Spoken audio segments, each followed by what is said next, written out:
नमस्कार, आपण पाहताय न्यूज 18 लोकमतवर गावाकडच्या बातम्या. आपल्या सगळ्यांचं स्वागत. आतापर्यंतची मोठी बातमी ती म्हणजे शरद पवार माढा लोकसभा मतदारसंघातूनच निवडणूक लढवणार यावर आता शिक्कामोर्तब झालाय. काही वेळापूर्वी स्वतः शरद पवार यांच्या दिल्लीतल्या निवासस्थानी एक बैठक पार पडली. जवळपास 1 तास ही बैठक चालली होती. दरम्यान यावर काही काळात अधिकृत आणि औपचारिक घोषणा अपेक्षित आहे. स्वतः शरद पवार यांनी माढ्यातून लढावं असा राष्ट्रवादीच्या कार्यकर्त्यांचा आग्रह होता. नगर लोकसभेची जागा काँग्रेस पक्षाला मिळावी यासाठी आता थेट राहुल गांधी आणि मल्लिकार्जुन खरगे लक्ष घालणार असल्याची माहिती सूत्रांनी दिली. ही जागा काँग्रेसला मिळावी यासाठी विखे पाटील सुद्धा आग्रही आहेत. त्यामुळे अशोक चव्हाण यांनी राहुल गांधी यांच्याकडे नगरच्या जागेच्या संदर्भात लक्ष घालण्याची मागणी केली. पिंपरी चिंचवड शहर राष्ट्रवादीतर्फे जवाब दो आंदोलन करण्यात आलं. तहसील कार्यालयावर मोठा मोर्चा काढण्यात आला. आंदोलनाचं नेतृत्व पार्थ पवार करणार होते, मात्र ते या आंदोलनात सहभागी झालेच नाही. त्यामुळे राष्ट्रवादीच्या कार्यकर्त्यांनी नाराजी व्यक्त केली. काँग्रेसची विचारधारा जोडणारी असून आरएसएसची विचारधारा तोडणारी आहे अशी टीका आशिष दुआ हे काँग्रेसचे अखिल भारतीय सरचिटणीस असलेल्या त्यांनी केली आहे. वर्ध्यामध्ये आयोजित केलेल्या संवाद आणि कार्यकर्ता शिबिरात ते बोलत होते. वाढत्या बेरोजगारीच्या विरोधात उस्मानाबादमध्ये राष्ट्रवादी युवक काँग्रेसच्या वतीनं जवाब दो आंदोलन करण्यात आलं. जिल्हाधिकारी कार्यालयासमोर चहा आणि बनबून आणि भजी तळून नागरिकांना वाटण्यात आली.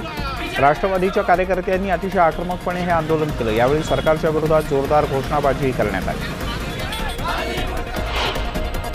बेरोजगारीच्या विरोधात सांगली युवक राष्ट्रवादी काँग्रेसच्या वतीनं बेरोजगारांचा मोर्चा काढण्यात आला. हा मोर्चा सांगली जिल्हाधिकारी कार्यालयावर नेण्यात आला. राज्यभर जवाब दो आंदोलनाच्या माध्यमातून राष्ट्रवादी युवक काँग्रेस रस्त्यावर उतरले आणि याचाच एक भाग म्हणून सांगलीत हा मोर्चा काढण्यात आला. आमदार सुमन पाटील, प्रदेश उपाध्यक्ष सुरेश पाटील यांच्यासह अनेक कार्यकर्ते या मोर्चात सहभागी झाले होते. निवडणुका समोर ठेवून भाजपतर्फे आचारसंहिता लागू होण्याच्या आधी विकास कामांचं उद्घाटन करण्याचा धडाका सुरू झाला आहे. मुक्ताईनगर तालुक्यातील अंतुली इथं माजी महसूल मंत्री एकनाथ खडसे यांच्या हस्ते विविध कामांचं भूमिपूजन करण्यात आलं. यावेळी बोलताना खडसे यांनी जुन्या अनेक आठवणींना उजाळा दिला. लातूर जिल्ह्यातील राष्ट्रवादीच्या युवक आघाडीच्या वतीनं जिल्हाधिकारी कार्यालयावर युवकांचा मोठा मोर्चा काढण्यात आला आणि सरकारच्या विरोधात आक्रोश व्यक्त करण्यात आला. लाखो युवकांच्या हाताला काम मिळवून देण्याची घोषणा मोदी सरकारनं सत्तेत येण्यापूर्वी केली होती, मात्र ती फोल ठरल्याचा आरोप या तरुणांनी केला. या मोर्चात विविध वेशभूषा करून सुद्धा तरुण सहभागी झाले होते. वाढत्या बेरोजगारीच्या विरोधात धुळ्यात राष्ट्रवादी काँग्रेसच्या वतीनं जवाब दो आंदोलन करण्यात आलं. जिल्हाधिकारी कार्यालयावर मोर्चा काढण्यात आला. या जवाब दो आंदोलनात बेरोजगार युवक मोठ्या संख्येनं सहभागी झाले होते. यावेळी मोदी सरकारच्या विरोधात जोरदार घोषणाबाजी करण्यात आली.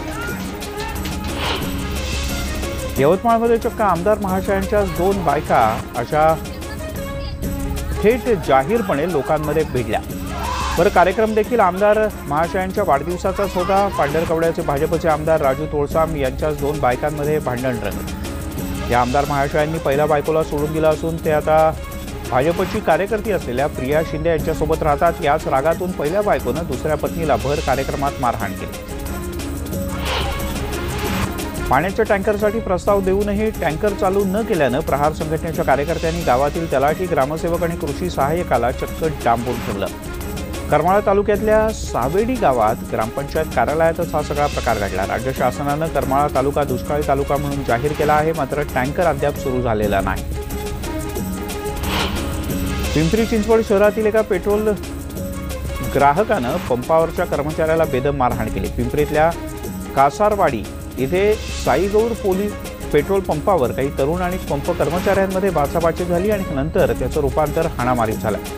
या मारहाणीचं सीसीटीव्ही फुटेज समोर आलं. या तरुणांच्या विरोधात दरोड्याचा गुन्हा दाखल करण्यात आला. डहाणू आणि तलासरीला पुन्हा एकदा भूकंपाचे जोरदार धक्के जाणवले. सकाळी 11:15 वाजता जाणवलेल्या धक्क्यांमुळे नागरिकांमध्ये काहीसं भीतीचं वातावरण आहे. हे धक्के बसल्यानंतर शाळांना सुट्टी जाहीर करण्यात आली. पालघर, डहाणू आणि तलासरीमध्ये भूकंपाची मालिका सध्या सुरू आहे. मराठा जातीनं भरपूर आहेत, पण कोणाला ओरिजिनल मराठा म्हणायचं? शरद पवार यांना, अमित देशमुखांना की अशोक चव्हाणांना असं वादग्रस्त विधान केलंय छावा संघटनेचे कार्याध्यक्ष नानासाहेब गावळे यांनी. लातूर इथं आयोजित मराठा आरक्षण सन्मान सोहळ्यात मराठा क्रांती ठोक मोर्चाच समाजच्या वतीनं हे आयोजन करण्यात आलं होतं। या निमित्तानं जिल्ह्यातल्या हजारो युवकांनी या कार्यक्रमात भाग घेतला आणि याच वेळेला हे वादग्रस्त विधान मंचावरून करण्यात आलं।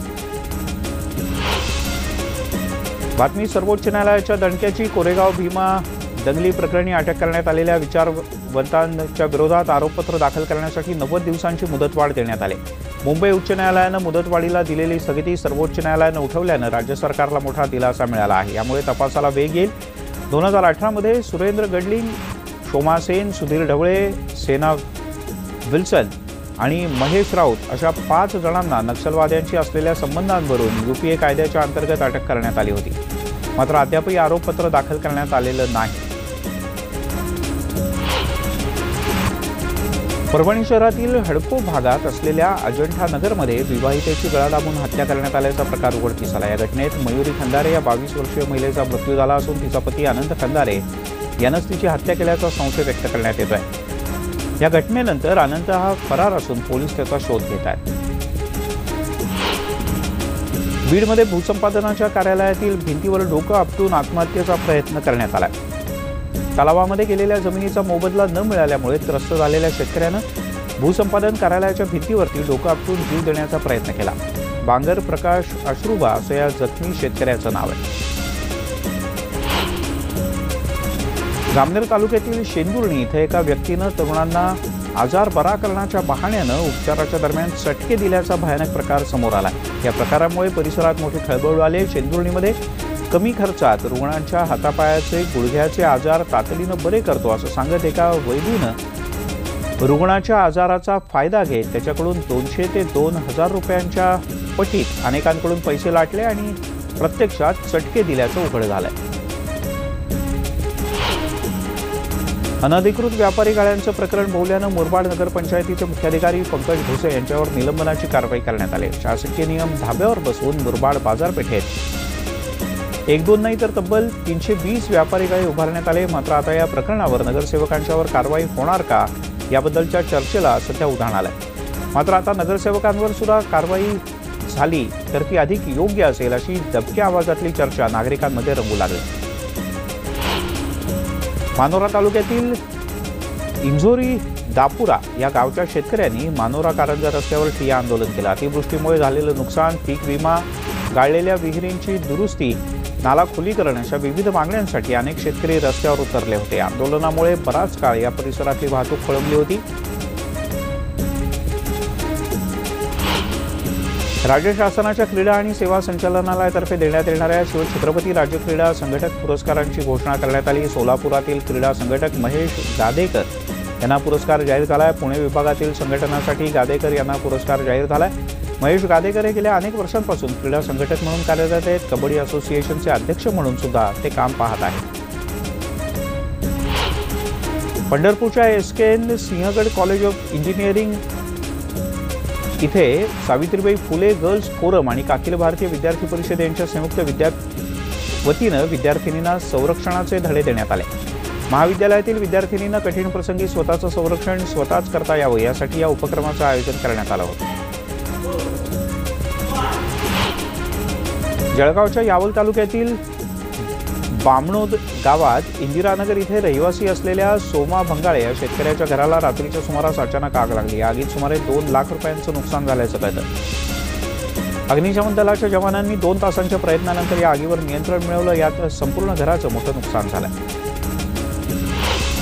राज्यातील दुष्काळी परिस्थितीच्या पार्श्वभूमीवर परभणी महापालिकेनं मालमत्ता करावरील दंडाच्या रकमेत सूट देण्याची घोषणा केली। नागरिकांना दिलासा देण्यासाठी हे पाऊल उचलण्यात आलं असून मालमत्ता कर थकलेल्या कराचाही विषय या निमित्तानं मार्गी लागेल असा आशावाद आहे। दंड 50% कमी करण्याच्या सूचना प्रशासनाच्या वतीनं देण्यात आले। दुष्काळाच्या पार्श्वभूमीवर हे महत्त्वाचं पाऊल मानण्यात येत आहे। दारुड्या पतीच्या सततच्या त्रासाला कंटाळून एका 27 वर्षीय महिलेनं 2 चिमुकल्यांसह मालगाडीसमोर आत्महत्या केल्याची घटना अमरावती जिल्ह्यातल्या चांदूर रेल्वे इथल्या परिसरात घडली आहे। दुर्गा शेख रामटेके असं या तरुणीचं नाव आहे। 5 वर्षांच्या चिमुकलीसह तिनं आत्महत्या केली।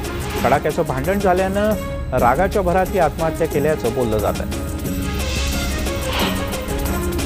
पाचगणी इथल्या टेबल लँडवरून पॅराग्लायडिंग करताना परदेशी पर्यटकाचा मृत्यू झालाय। ओ सँटेक असं या पर्यटकाचं नाव असून तो कोरिया देशाचा रहिवासी आहे। सँटेकचा मृतदेह पाचगणीच्या दरीलगत असलेल्या अभेपुरी गावातल्या एका झाडावर मृतावस्थेत आढळला। सँटेकचा अंदाज चुकल्यानं झाडावर तो आपटला आणि त्यातच त्याचा मृत्यू झाला असावा असा संशय पोलिसांनी व्यक्त केला। औरंगाबादमध्ये आज शिवजयंतीच्या निमित्तानं विद्यार्थ्यांचा एक वेगळा जातीय सलोखा पाहायला मिळाला। आज औरंगाबादमध्ये सर्वधर्मीय सर्व भारतीय विद्यार्थ्यांनी शिवचरित्र पारायणाचा अनोखा कार्यक्रम राबवला। मुस्लिम विद्यार्थिनी सुद्धा या शिवचरित्र वाचनात सहभागी झाल्या होत्या। शिवचरित्र पारायणात छत्रपतींचं कोणतेही पुस्तक विद्यार्थ्यांना वाचायची परवानगी देण्यात आली होती। यात शेकडो विद्यार्थ्यांनी भाग घेतला। जीवाच्या आकांतानं पळणारा कुत्रा आणि भक्ष्याचा पाठलाग करणारा बिबट्या असा अनोखा प्रसंग रत्नागिरी जिल्ह्यातल्या उंबरले इथं घडला। सैतवडेकर यांच्या कृषी विकास फार्म हाऊसमधल्या सीसीटीव्हीच्या कॅमेऱ्यात हा सगळा थरार कैद झाला। या बिबट्यानं कुत्र्याला लक्ष्य करण्यासाठी 5 ते 6 वेळेला झेप घेतली, पण कुत्र्यानं त्याला अखेरपर्यंत हुलकावणी दिली। अखेर या कुत्र्याचा नाद सोडून बिबट्या पुन्हा एकदा जंगलात निघून गेला। वर्ध्यातील हिंगणघाट इथे राष्ट्रीय महामार्गालगतच्या रस्त्यावर भीषण अपघात झाला। शहरातील अपघातांमध्ये सातत्यानं वाढ होत असताना रात्री 10:30च्या सुमारास सरकारी दवाखाना चौकात हा अपघात झाला। सिलेंडरच्या ऑटोनं दुचाकीला जोरदार धडक दिली। यात किशोर देवतळे याचा जागीच मृत्यू झालाय। तो दाल मिलमध्ये काम करत होता। या प्रकरणी हिंगणघाट पोलीस स्थानकात गुन्हा दाखल करण्यात आला। लातूर नांदेड या महामार्गावर कर्तव्य बजावणाऱ्या नागेश नाईक या पोलीस कर्मचाऱ्याला एका टेम्पोनं जोरदार धडक दिली। यात त्याचा मृत्यू झाला। घरणी गावाजवळ ही घटना घडली। या प्रकरणी टेम्पोच्या चालकाला ताब्यात घेण्यात आले। नागेश चौधरी अवजड वाहनांची तपासणी करत असताना त्यांना धक्का देऊन रस्त्यावर खालती पाडण्यात आलं। त्यांच्या अंगावरून टेम्पो चालकानं टेम्पो नेला आणि त्यातच त्यांचा मृत्यू झाला। आता बातमी आहे अकोल्यातल्या अनोख्या बिट्ट्या पार्टीची। बिट्ट्या बनवण्यासाठी गव्हाचं पीठ लागतं, ते चांगलं मळून झाल्यानंतर गोळे तयार केले जातात आणि सध्या थंडीच्या दिवसात याला मोठी मागणी असते। हे तयार केल्यानंतर गरमागरम वांग्याच्या भाजीसोबत आणि वरणासोबत याचा आस्वाद घेतला जातो। फास्ट फूडच्या जमान्यात सध्या गावखेड्यात याला मोठी मागणी। जीवाच्या आकांतानं पळणारा कुत्रा आणि भक्ष्याचा पाठलाग करणारा बिबट्याचा व्हिडिओ आपण आत्ताच पाहिला। या व्हिडिओला सध्या यूट्यूबवर सुद्धा मोठा प्रतिसाद मिळत आहे।